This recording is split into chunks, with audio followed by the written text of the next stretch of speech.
BMW has started production of its resuscitated 8 Series Coupe at its Dingolfing plant in southern Bavaria, where it will roll off the line alongside 5 Series and 7 Series models following an investment the automaker describes as the low three-digit million euro range. There's still no word on pricing for the all-wheel drive 2019 M850i xDrive.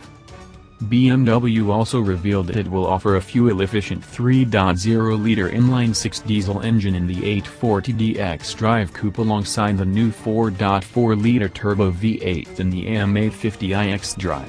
Though it most certainly won't appear in the US, it makes 320 horsepower and 501 pound-feet of torque, which is low on power compared to the M850i's 523 horses, but isn't far from its 553 pound-feet of torque.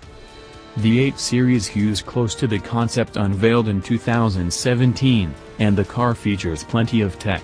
It gets standard LED headlights with BMW laser light technology, LED tail lights, a heads-up display and optional night vision system to help see pedestrians and animals by showing them on the control display.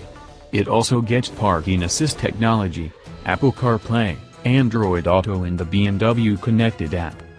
The BMW 8 Series' luxury coupe will offer several notable features. Lightweight aluminum comprises the front and rear support structures, roof, doors, hood and front firewall.